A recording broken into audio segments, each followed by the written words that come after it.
उत्तर पूर्वी दिल्ली जिले के ब्रह्मपुरी क्षेत्र के गलन नंबर 2 में कोरोना पॉजिटिव पाया गया। दुखद स्थिति यह है कि इस कोरोना पॉजिटिव व्यक्ति के बारे में एसडीएम सीलमपुर अजय अरोड़ा को 18 अप्रैल को ही खुद हमारे द्वारा जानकारी दी जा चुकी थी।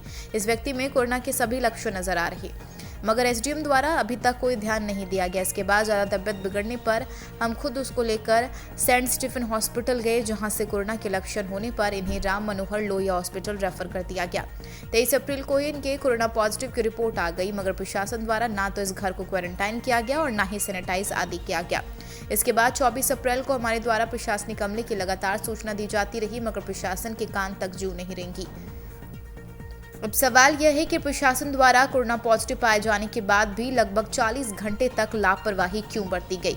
एसडीएम सीलमपुर को जब 18 अप्रैल से इस व्यक्ति के बारे में लगातार जानकारी दी जा रही थी, तो फिर से एसडीएम ने क्यों कुछ नहीं किया। बीबीसी लाइव न्यूज के लिए राकेश गुप्ता की विशेष रिपोर्ट। हेलो, हाँ सर, नमस्ते। कौन? नमस्कार सर, मैं राकेश गुप्ता बोल रहा हूँ सर, एक्स लाख ब्रह्मपुरी से।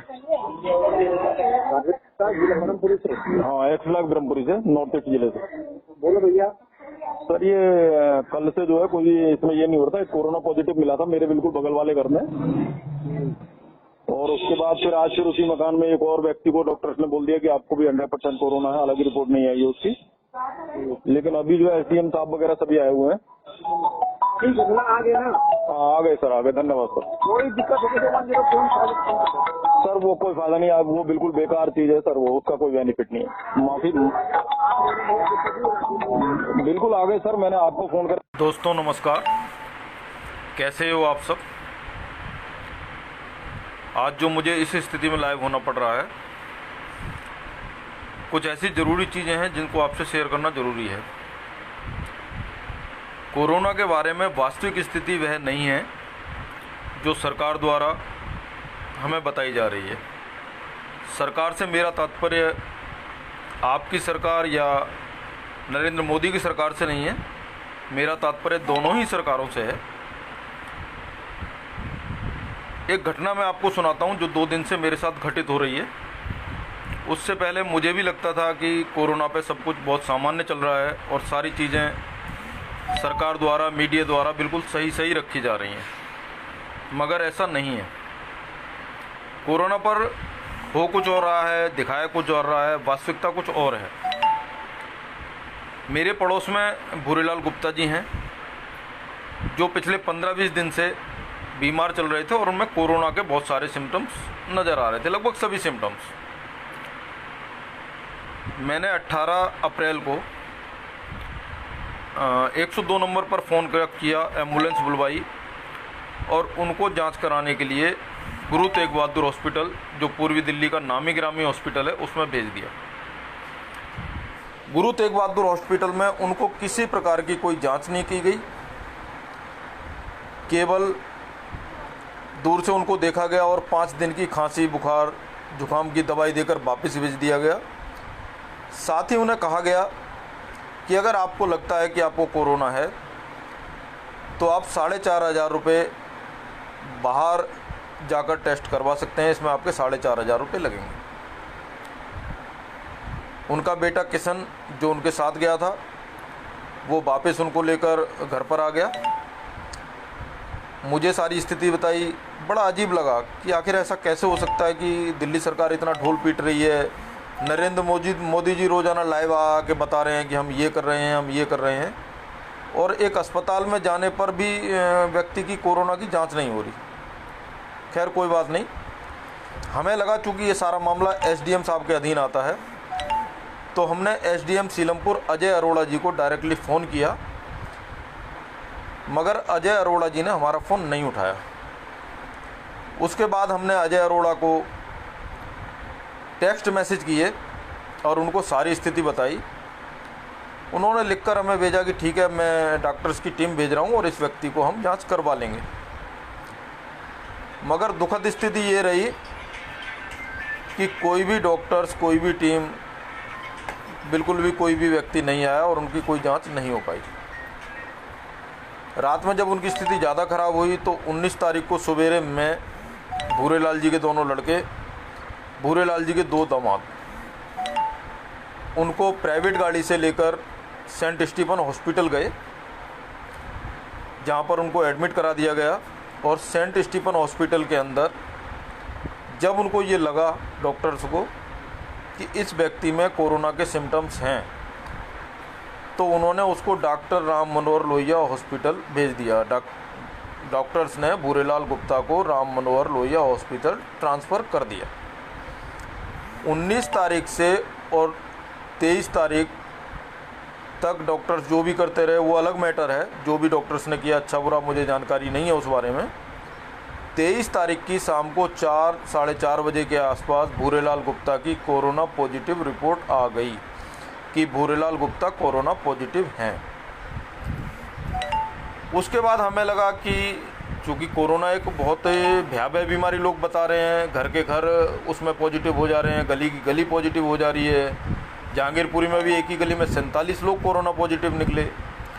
तो हमें लगा कि शायद डॉक्टर्स सूचना देंगे पुलिस को या एसडीएम को या संबंधित डिपार्टमेंट को, और कोई आएगा जो इस घर को सैनिटाइज करेगा, इस गली को सैनिटाइज करेगा, इन लोगों की जांच कराएगा, कहीं और लोग तो कोरोना पॉजिटिव नहीं है।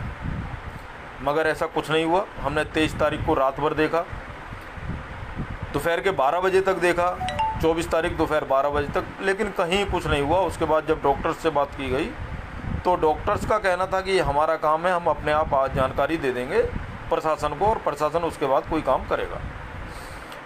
लेकिन प्रशासन द्वारा जब कोई कार्रवाई नहीं होती दिखी और हमें ये डर लग रहा था, और हमें क्या सभी को ये डर लग रहा है जिसके भी आस पड़ोस में कोरोना निकलेगा, कि कहीं ऐसा ना हो कि बहुत सारे लोग कोरोना से पॉजिटिव हों।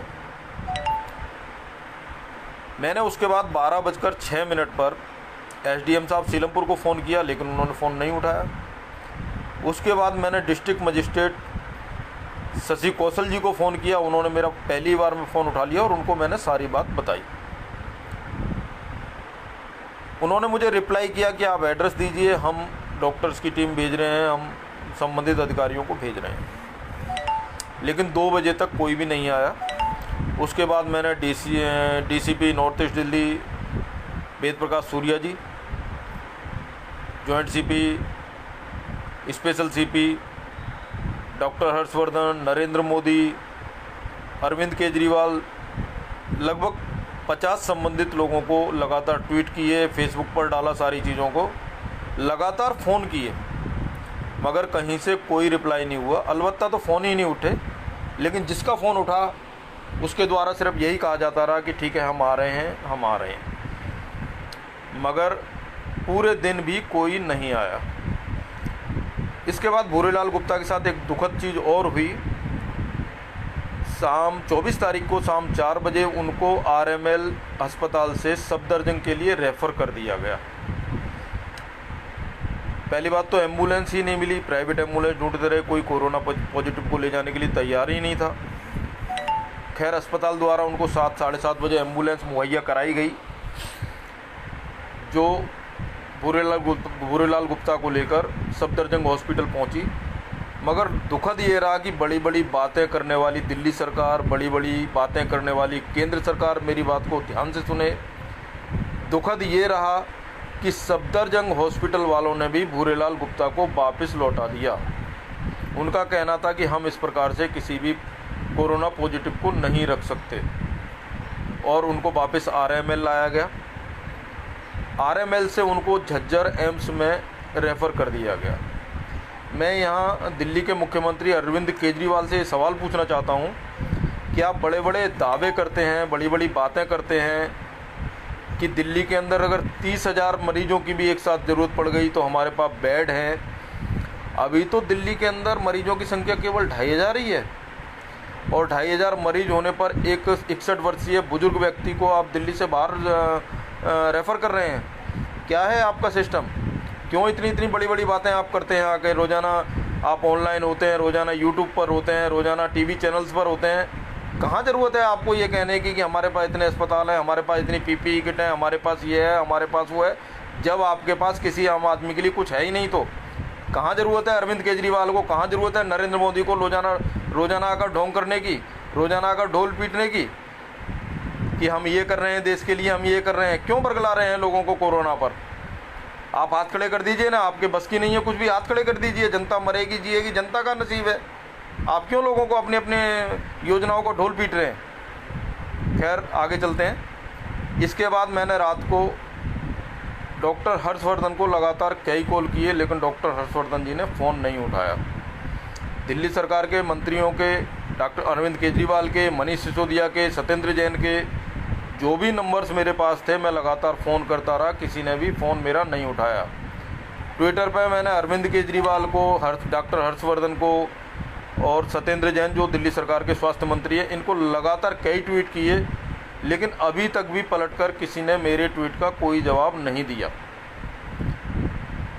रात भूरेलाल गुप्ता के ही मकान में एक लगभग 70 वर्षीय महिला सरला जैन, उसकी तबीयत अचानक ख़राब हुई।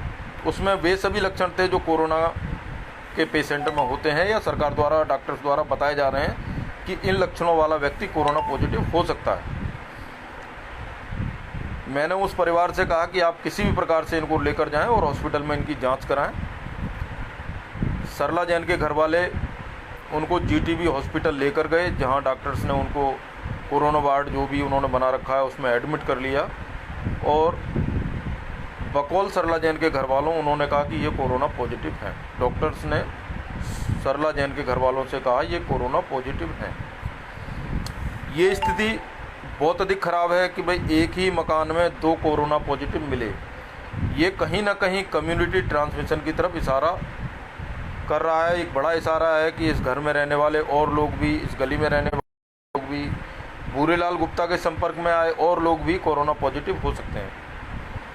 इसके बाद मैंने डीसीपी साहब, एसएचओ साहब, एसडीएम साहब और डिस्ट्रिक्ट मजिस्ट्रेट शशि कौशल जी को लगातार फ़ोन किए। शशि कौशल जी को सारी बात बताई तो उन्होंने फ़ोन उठा करके मुझे कहा कि आप निश्चित रहें और हम बहुत जल्दी ही टीम को भेज रहे हैं। उनको सारी बात बताई कि भाई एसडीएम साहब कोई रिप्लाई नहीं करते हैं, कोई भी कुछ सुनने वाला हमारा नहीं है। उसके बाद तकरीबन साढ़े 10 बजे के आसपास मेरे पास एसडीएम साहब का फ़ोन आया। उन्होंने मेरे से पूरी स्थिति जानी कि आप गुप्ता जी बताइए क्या मैटर है और कैसे कैसे क्या चीज़ें हैं। मैंने एसडीएम साहब को सभी बातें बताई। एसडीएम साहब ने सब कुछ सुना और करीब 12:30 बजे एसडीएम साहब दल बल के साथ, में डॉक्टर्स थे और भी लोग थे, पुलिस के कुछ पर्सन थे, और वो गली नंबर 2 पर आए। सभी बातें उन्होंने सुनी, हमारे से जानकारी ली।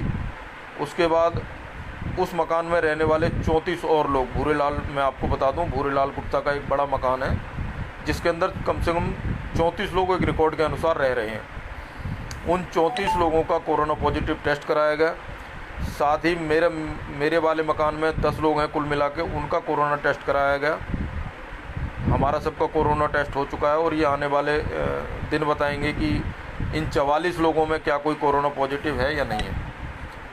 इसी दौरान जब ये डॉक्टर्स और एसडीएम साहब की टीम आई हुई थी, मुझे सुखद आश्चर्य हुआ जब डॉक्टर हर्षवर्धन जी का फ़ोन मेरे पास आया और उन्होंने मुझसे सारी जानकारी ली। यहाँ बड़ा सवाल ये उठता है कि कोई व्यक्ति जो 1000 फ़ोन नहीं कर सकता, जिसको ये नहीं जाना कि सिस्टम का सामना हमें कैसे करना है, किन लोगों से हमें बात करनी है, अगर उनमें से किसी को कोरोना होता है, यदि उनमें से किसी के मिलने वाले को कोरोना होता है, तो सिस्टम की इस लापरवाही का खामियाजा कितने लोग उठाएंगे? क्या इसका जवाब मुझे कोई दे सकता है? नहीं दे सकता, क्योंकि मैं जानता हूँ कल 12 बजे से लेके और आज सवेरे 10 बजे तक मैंने कितने फ़ोन्स किए, कितने ट्वीट किए, फेसबुक पर कितने सारे लोगों को शेयर किया। जब मुझ जैसा आदमी इस सिस्टम से पजल हो गया कि अब कुछ नहीं हो सकता, इस देश का कुछ नहीं हो सकता, इस सिस्टम का कुछ नहीं हो सकता, सरकारें केवल ढोंग पीट कर रही हैं, सरकारें केवल ढोल पीट रही हैं, सरकारें केवल आंकड़ों को नीचा रखने का प्रयास कर रही हैं। इस स्थिति से ये लगता है कि देश में कोरोना पॉजिटिवों की संख्या बहुत ज़्यादा है। सरकार उनको सामने नहीं ला रही, सरकार मीडिया को पूरी जानकारी नहीं दे रही, सरकार ये बताना ही नहीं चाह रही कि हमारे देश की वास्तविक स्थिति क्या है। वास्तव में सिर्फ सरकारों की मंशा ये नज़र आ रही है कि लोग अपनों घरों में बंद रहें, कि ठीक है बंद रहें, बहुत अच्छी बात है। कोरोना से बचाव ही केवल इतना है कि हम अपने घरों में रहें। लेकिन भूरेलाल गुप्ता जैसे लोग जो सालों साल कहीं नहीं जाते, सरला जैन जैसी महिला जो चलने फिरने से भी लाचार है, जो चल फिर भी ठीक से नहीं सकती, ऐसे लोगों को अगर कोरोना हुआ है तो ये कहाँ से हुआ, ये कैसे हुआ, ये किसके संपर्क में आए? क्योंकि इनका संपर्क तो कोई है ही नहीं, सरला जैन का संपर्क तो कोई है ही नहीं। भूरेलाल गुप्ता जो खुद अपने बेटे को भी लेकर हॉस्पिटल नहीं जाते, तो ऐसे व्यक्ति को अगर कोरोना हुआ तो कहाँ से हुआ? ये बड़ा विचारणीय प्रश्न है। सरकार को इस पर ध्यान देना चाहिए। सरकार को लीपापोती नहीं करनी चाहिए। सरकार को आंकड़ों की बाजीगरी नहीं दिखानी चाहिए। सरकार को चाहिए कि लोगों का ध्यान करे, लोगों को जो ज़रूरी चीज़ें हैं ये उपलब्ध कराए। अरविंद केजरीवाल से एक बड़ा सवाल मेरा ज़रूर है कि आप 30,000 बेड की बात करते हैं, आप 40,000 बेड की बात करते हैं, आप बार बार ऑनलाइन होकर कहते हैं कि हमारी दिल्ली के अंदर किसी को भी परेशानी नहीं होगी, तो फिर भूरेलाल गुप्ता को दिल्ली से बाहर क्यों रेफ़र किया गया? क्या कारण है इसमें? क्या आपके पास अभी केवल 3,000 लोगों के लिए व्यवस्था नहीं है? अगर 3,000 लोगों के लिए व्यवस्था नहीं है तो बाद में अगर कम्युनिटी ट्रांसमिशन बढ़ा और गली की गली और घर के घर पूरे अगर कोरोना पॉजिटिव निकले, तो उस स्थिति में सरकार क्या करेगी? क्या सरकार के पास कोई एजेंडा, क्या सरकार के पास कोई गाइडलाइंस है? खैर, मैं धन्यवाद देना चाहता हूँ एसडीएम सीलमपुर का, जो लाख फ़ोन के बाद से ही, लाख हमारे प्रयास के बाद से ही एक्स ब्लॉक ब्रह्मपुरी में पहुँचे और उन्होंने 44 लोगों को कोरोना का टेस्ट करवाया, 44 लोगों का। हम इसके लिए उनको धन्यवाद देते हैं। साथ में हम दिल्ली सरकार को भी यही कहना चाहेंगे कि दिल्ली की इस जनता का आप ख्याल रखें। इसके अलावा मैं जो भी लोग मुझे देख रहे हैं, जो भी लोग मुझे सुन रहे हैं, उन सभी से मैं कहना चाहूँगा कि आप सरकार के भरोसे बिल्कुल मत रहिए। सरकारें नकारा हैं, कोई सरकार कोरोना पर आपका कुछ नहीं मदद कर सकती। किसी सरकार के हाथ में कुछ भी नहीं है, क्योंकि कोरोना का कोई इलाज ही नहीं है। आप लोगों को चाहिए कि आप लोग अपने घर में रहें और सुरक्षित रहें। बहुत अधिक ज़रूरी होने पर ही आप घर से बाहर निकलें। जितना हो सकता है घर से बाहर निकलने को अवॉइड करें, क्योंकि अगर आपको कोरोना हो जाता है, किसी की भी गलती रही हो, अगर आपको कोरोना हो जाता है तो सरकार आपकी कोई मदद करने वाली नहीं है। सरकार से आप कोई उम्मीद मत कीजिएगा, क्योंकि सरकार के पास कोई सिस्टम नहीं है। सरकार कोरोना पॉजिटिव लोगों के पास तक पहुंचना ही नहीं चाह रही। सभी दूर से अपना पल्ला झाड़ रहे हैं। सबको ये लगता है कि शायद उनसे निकलकर कोरोना उनको ना हो जाए। कोरोना का बहुत खौफ पूरे प्रशासनिक अमले में है। पुलिस आपकी कोई मदद नहीं कर सकती, एसडीएम आपकी कोई मदद नहीं कर सकता, दिल्ली सरकार आपकी कोई मदद नहीं कर सकती। आपकी अगर कोई मदद कर सकता है तो वह खुद आप अपनी मदद कर सकते हो। आप अपना ध्यान रखें, खुद को सुरक्षित रहें। घर के अंदर आप अपने आप को क्वारंटाइन कर रखें सभी लोग, और जितना संभव हो सके आप घर से बाहर ना निकलें। नमस्कार, जय हिंद, जय भारत।